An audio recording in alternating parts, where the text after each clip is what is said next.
ভাবি, আমি এতদিন ধরে গোলাপের বাগান করার জন্যই কাজ করছিলাম। আরে বাহ, তুমি দেখছি খুব শৌখিন মানুষ। আর তোমার হাতে কত সময়, ঘরের কাজ বাদ দিয়ে এসব গোলাপের চাষবাস করছো। প্রতিদিন ঘরের কাজ সব শেষ করে বাগানের কাজ ধরি, তারপর গোসল করে খেতে যাই। করো করো ফুলের চাষ। গোলাপ টোলাপ ধরলে আমাকেও একটা দুটো দিও। অবশ্যই দেব ভাবি। তুমি তোমার বাগানের কাজ করো তাহলে, আমি গিয়ে আমার ঘরের কাজ করি। আমি আবার বেশি সময় নিয়ে ঘরের কাজ করতে পছন্দ করি। তাড়াহুড়ো করে কোনো রকমে ঘরের কাজ করা আমার পছন্দ না। হ্যাঁ ভাবি, ভালো কথা বলেছেন।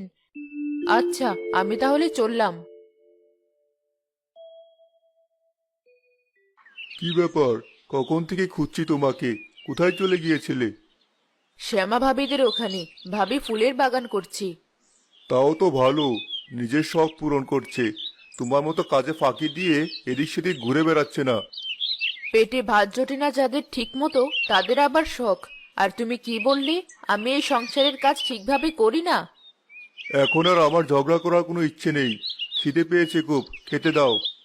এই দেখো, কথা বলতে বলতে ভাত রাঁধার কথাই ভুলে গেছি।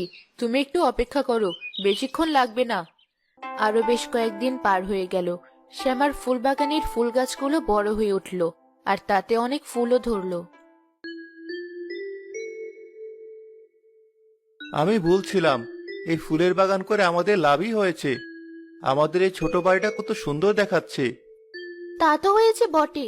যে লাভের উদ্দেশ্যে আমি এই ফুলের বাগান করেছিলাম, সেটা পূরণ হবে কাল। তুমি শুধু আমার